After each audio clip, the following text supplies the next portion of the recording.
Здраво и добро дојдовте во уште едно видео, каде што ова видео ќе збориме за проточна цитометрија или flow cytometry, каде што буквално самото име ни кажува за што е направила. Едноставно цитометрија дека ќе броиме клетки, исто така проточна дека всушност клетки ќе поминуваат низ еден проток, односно ќе течат во еден медиум, така.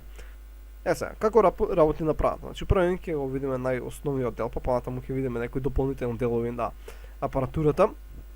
Прво горе имаме навака како инка, така, во која се става примерокот кој сакаме да го анализираме. Така ние имаме дека имаме некој примерок во епрувета, каде што има некој си раствор и ние не знаеме кои клетки ги имаме внатре. Така, внатре имаме многу различни видови на клетки и во различен број.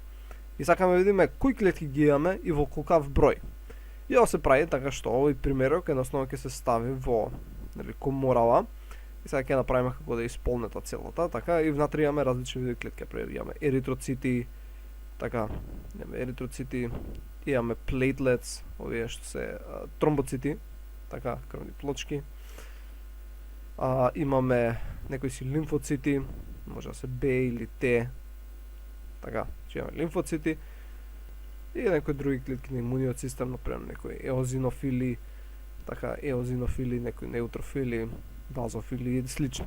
Значи имаме различни компоненти. Сега, поентата е овдека имаме отвор, така, на оваа инкаста структура, каде што е толку голем, така, значи големината на овој отвор е колку да помине само една структура, така, да помине само една клетка. И поради тоа едноставно тие ќе си се наредат овдека, така ќе се наредат сите и ќе поминуваат една по една. Нормално дека има одреден раствор во кој се потопени, со цел да не се лизираат, но тоа се не е толку битно. Битното е што они кои ќе излезат овдека, всушност ќе паѓаат една по една. Така е, некоја црвена да направиме. Така ќе добиеме еден проток на материи, каде што клетки ќе паѓаат една по една. Сега, овој проток на материи, всушност овдека од едната страна имаме поставено една апаратура која прави ласер. Така, че произведува една ласерска светлина, сега не знам со која боја да бележам, ај со виолетова нека биде. Значи прави ласер. Така, од другата страна имаме детектор, каде што овдека има една блокада за детекторот и понатаму овдека го имаме ко целиот детектор овака. Така, значи ова е детектор. Кој мери, нели, колку светлина го мава него и ја трансферира во волтажа. Така, количеството на светлина. Значи еден вид кој електричен панел. Така го гудира светлина и он светлината ја прави струја, врз разлика тоа. Колку струја има, може да пресмета колку светлина гудирил. Сега, што со тоа? Едноставно, кога ќе помине некоја си клетка овдека пред ласеров, така да го продолжиме ова надоле, кога ќе помине некоја клетка пред ласеров, таа ласерот нели ќе удри во незе и всушност светлината малце ќе се раштрака на страна. И сега ќе видиме трите начини на кои може да се раштрака. Првиот е да направиме една клетка овдека, вака ќе ја направам помала. И сега удира снопот од светлина од ласерот во незе.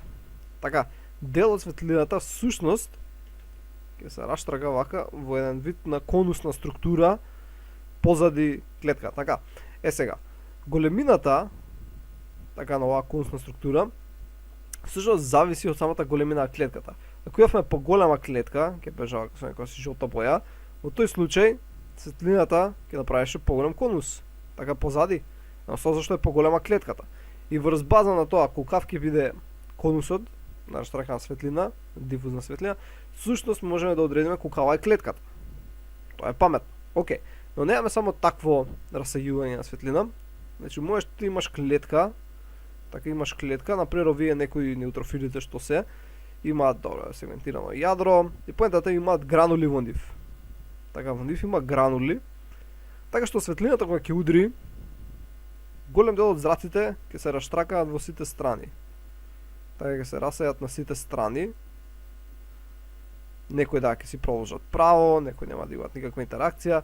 Но поентата е ќе имаме едно онака буквално расејување потполно на светлината кон сите страни.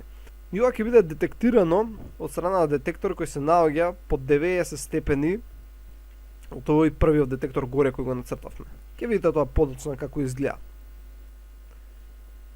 И трет случај е ако имаме значи една клетка која е маркирана со некои си флуоресцентни проби, така како што зборевме во минатото видео, значи има антитело на кој антитело има флуоресцентна проба. И сега да речеме дека удира на отстрана зракона светлина, нормално ќе има дел, ќе се раштака нека напред, се расе дел, ќе се одбијат зраци кон други насоки, така, од некои си комплексни структури внатре во клетката, но тие, например, зраци што ќе удрат во флуоресцентните проби, всушност ќе дадат некаква се светлина, зависи која е флуоресцентна проба, така, секоја флуоресцентна проба си има различен апсорпцијски спектар, различен емисионен спектар, но поентата е ќе даде некоја си емисија во друга боја. И ние можеме да детектираме оваа емисија и да знаеме дека таа е таа клетка која била нели маркирана од дадено антитело. Е сега, само не знам дали спомнав, овдека кога имаме вакво расејување, колку е поголемо расејувањето вака на страна, тоа ни кажува за комплексноста на клетка, така, значи што повеќе структури има внатре во незе, тоа повеќе ќе се расејува светлината вака кон некои чудни агли. Додека напредното, сам forward, кон напред, расејување ни кажуваше за големината. Така, и сега да речеме поминува дека некоја си клетка и удри светлината у нези, нормално дел, нели ќе се расее вака нанапред, каде што ќе го удри овдека детекторот. Така, нормално овдека има како заштита за директната светлина од лазерот да не го удира цело време, но дел од светлината ќе го удри детекторот овдека, така. И детекторот всушност го пренесува овој сигнал како волтажа, така како направиме како график, каде што ова е волтажата, ова е времето, всушност биде нема ништо, буп, има еден пик, така и пак нема ништо, се дојде стигне до наредната клетка, пик, наредна клетка и така. И ако некоја клетка е поголема, така например имаш една помала клетка, па имаш една поголема клетка, помала клетка, па поголема клетка, па уште поголема клетка. Е сега, овие информации ние всушност можеме да ги земеме, да ги ставиме на еден друг график. Така, значи овие информации можеме да ги земеме, да ги ставиме во еден друг график. Нели од кога ќе помигне целата проба која сме ја ставиле горе, така, значи горе имавме ставено проба од клетки. Кога сите овие ќе поминат, така ќе добиеме ваков еден долг график и потоа дел од тие резултати можеме да ги представиме на нов график, каде што овдека всушност ќе биде големината, така, на клетка, која всушност е пропорционална, така ја одределе, пропорционална е со колку е висок пикот, така, на волтажата. Така, кој е пропорционално нели со веќе речеме, со волтажата која е детектирана. И сега, овдека ќе ставиме број на клетки и ќе запишеме. Например, сме сретнале волтажа, овдека, ќе речеме со величина 3. Така, и овдека сега ќе забележиме овдека вредностите само 1, 2, 3, 4, 5, 6. Така, значи 1, 2, 3, 4, 5, 6. И сега сме забележале со величина 3. Океј, ќе бележиме 1. Така, потоа повторно сме сретнале некоја со 3, добро, значи 2 сме сретнале со 3. Да видиме овдека овие се, например, со вредност 4. Например, сме сретнале едно со 4, едно со 4,5. Така, едно сме сретнале со 4, едно сме сретнале со 4,5. И така ги редиме, например, тука сме сретнале некој кој имало 3,5. Сме сретнале 5 кои имале 3,5. Така, например, сме сретнале 5 овдека вредности кои имале 3,5 и ќе правиме 1, 2, вака да видат сите исто. 1, 2, 3, 4, 5 кои имаат 3,5. Така. Сме сретнале 10 кои имаат некоја си тука вредност 5. Така со црвена боја кај што бележав. Сме сретнале 10 кои имаат 5. Значи 1, 2, 3, 4, 5, 6, 7, 8, 9, 10. И така натаму. И планетата ќе ги собереме сите примероци, например сме сретнале толку од ова, толку од ова вака. И така натаму, и така натаму. И после всушност можеме да повлечеме на вака линија и да добиеме еден график, така, кој ќе се базира големината на клетките, кој ќе испореди со бројот на клетките. Така, например, имаме 10 клетки кои имаат големина 3. Пример, сега дека викам ова е големината волтажата, нели некои арбитрарни единици имам ставено, но тоа е главната поента. Значи да видиш бројот на клетки кои имаат некоја си дадена големина. Така, значи да видиш имаме, не знам, 50 клетки кои имаат големина 5, односно кои предизвикуваат некоја си промена на волтажата. И така може да направиме еден график. Добро, и така може да добиеме еден график кој се базира нели на предното расејување на светлина, односно ќе добиеме еден график за големината на клетките кои ги имаме во примерот. Сега, при секој отчитување овдека што го имавме, при секој отчитување овдека, ние имаме всушност уште едно друго отчитување кое е на сензор кој се наоѓа овдека некаде, кој се наоѓа под агол од 90 степени од другиот. Така, сега не можам вака баш да го нацртам од две димензии, затоа ќе го нацртам вака некако као од горе. Значи ова беше инката. Ова е инката вака кај што влегуваше течноста, протекуваше надоле. Го имавме ласерот, нели, кој идеше овдека до првиот сензор. Вака ќе го направиме.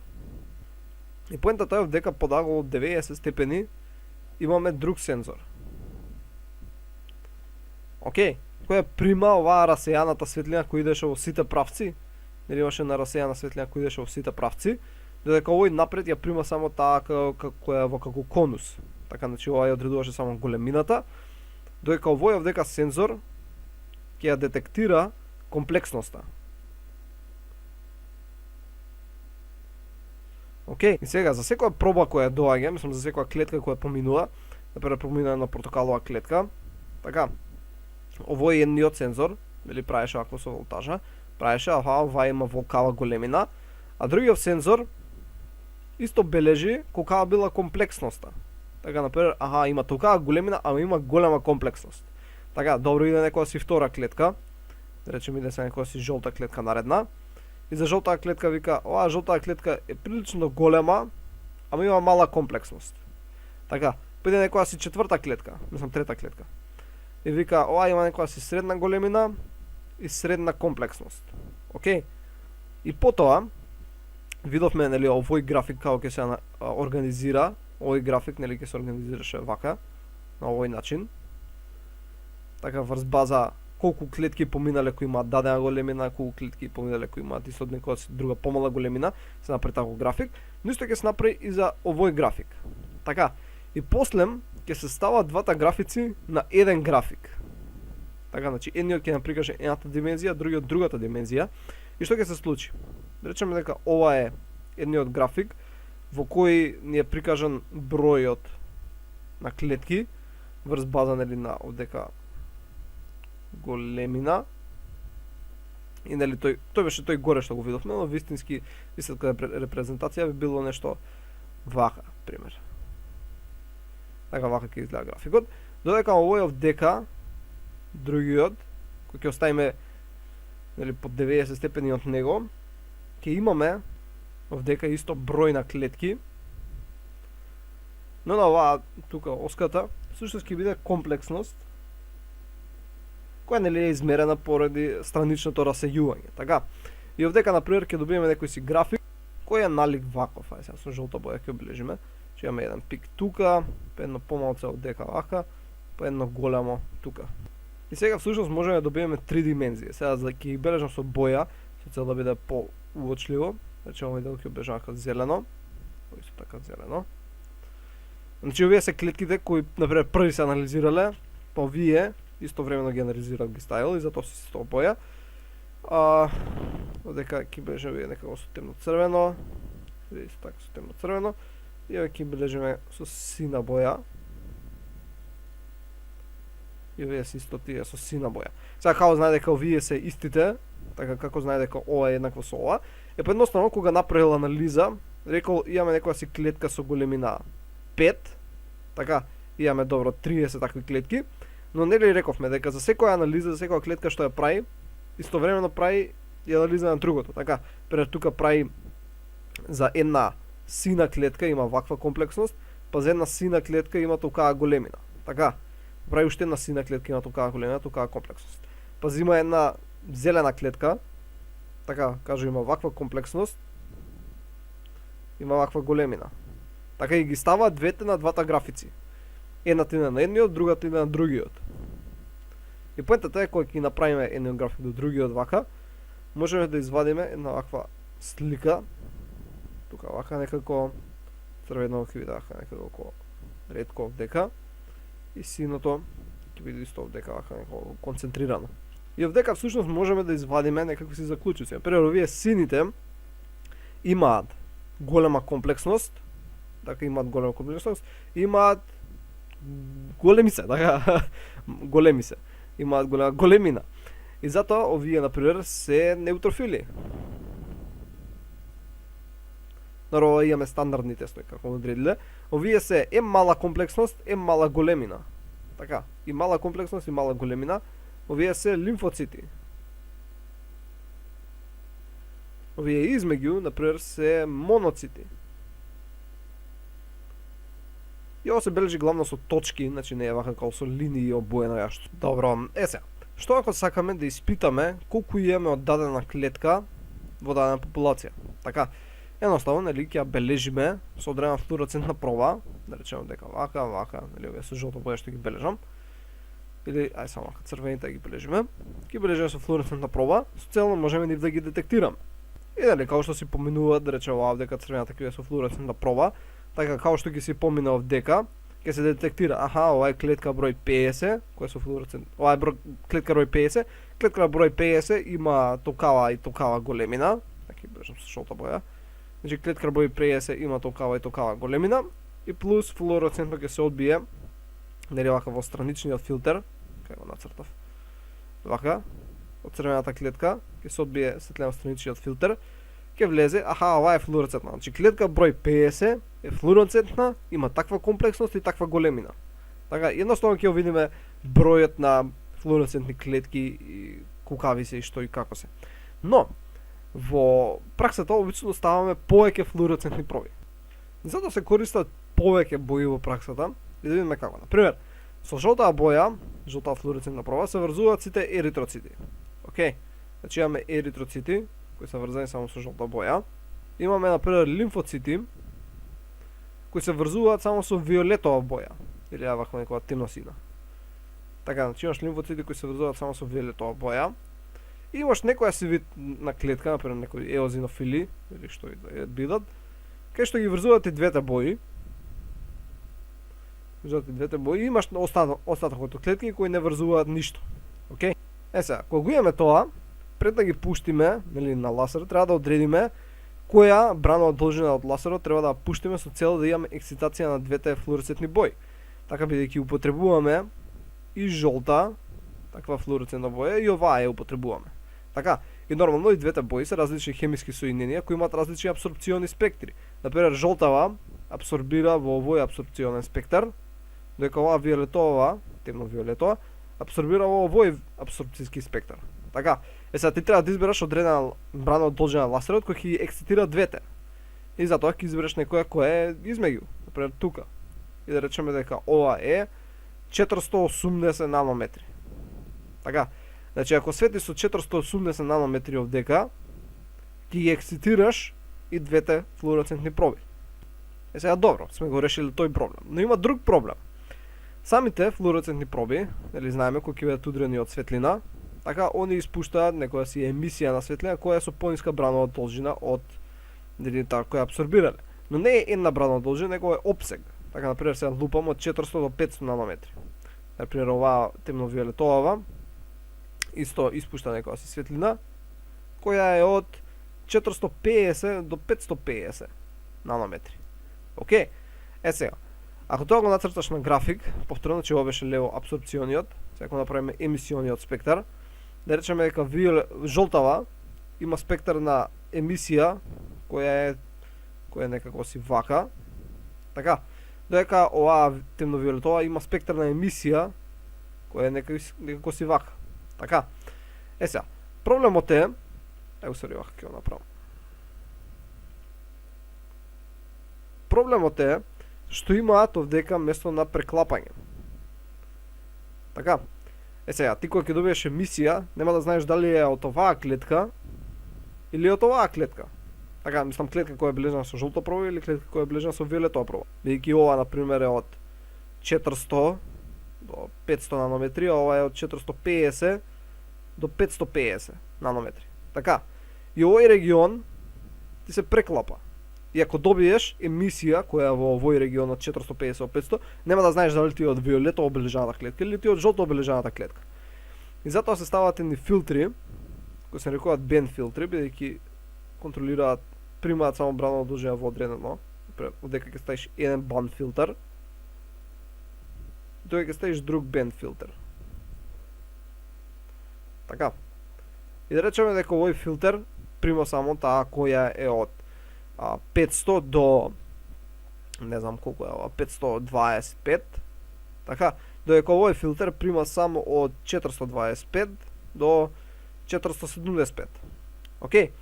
Тоа значи дека се што е надвор од овие филтри, така нема воопшто да влезе. Но ако гледате овдека, повторно имам проблем. Значи овој овдека дел, не знам со која боја веќе ја земам, овој овдека дел е исто од двата емисиони спектри, но е исто и внатре во филтерот.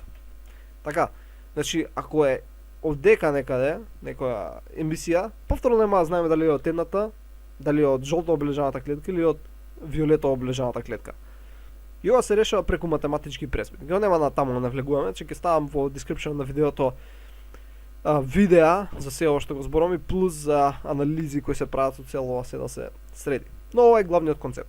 И добро, да речеме дека се тоа си земал предвид, си ставил филтри, си подесил која брана должна ќе биде ласерот и сега пушташ да поминат клетките, така некој ќе биде со жолто флуоресцент, некој се темно виолето, некој се двете, некој се ништо и направиш анализа. И понатаму резултатите можеш да ги ставиш на еден график, така каде што овдека ќе бидат тие со жолта боја, така, дека ќе бидат тие со темно виолетовата или темно сината боја. И може всушност да се направат 4 квадрати овдека, нормално тие квадрати не постојат, ние си ги правиме, каде што клетките кои ќе бидат во оваа популација овдека, нормално овој диаграм ќе го добиеш со спојување на двата диаграма како овдека доле што правевме. Така, ќе добиеш и тој ќе биде така со точки.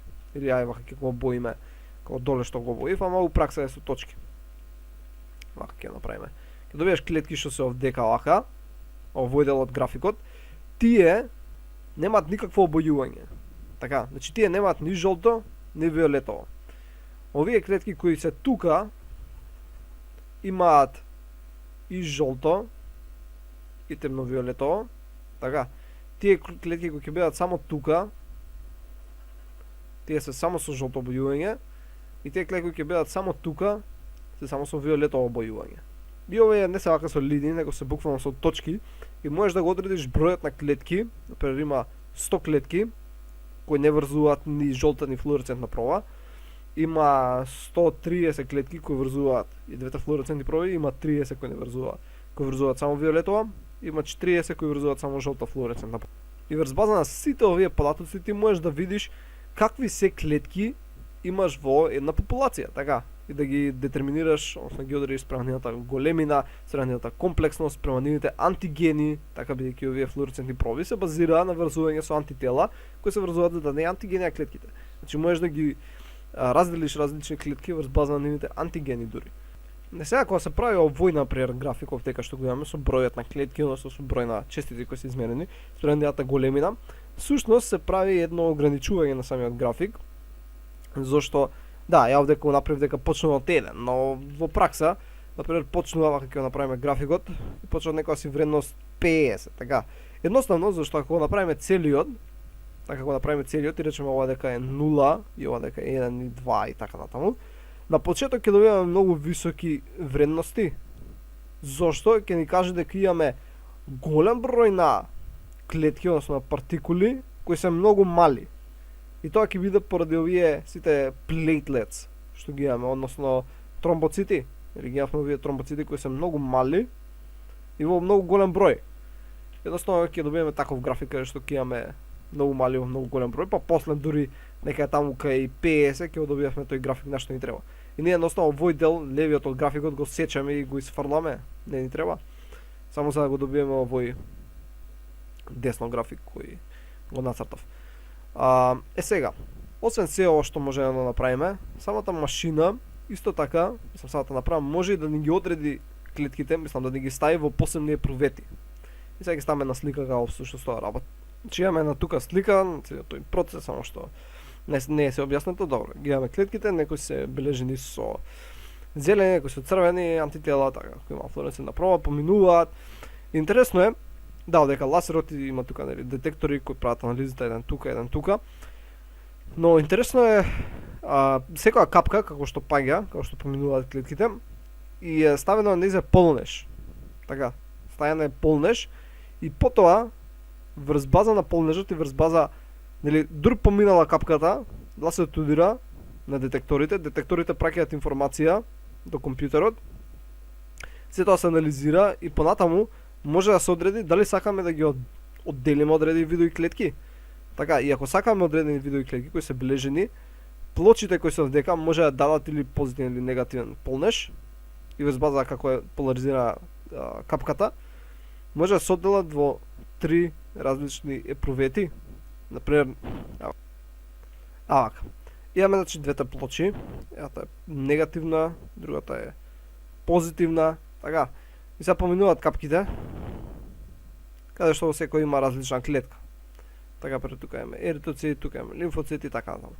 И поетата да се бележи со различни радиоактивни проби, да речеме ова е бележана со црвена радиоактивна проба, ова е бележана со сина радиоактивна проба, мислам со зелена, ова нека си тука со сина радиоактивна, ова со виолетова радиоактивна и така натаму. И сакам да ги раздвоиме.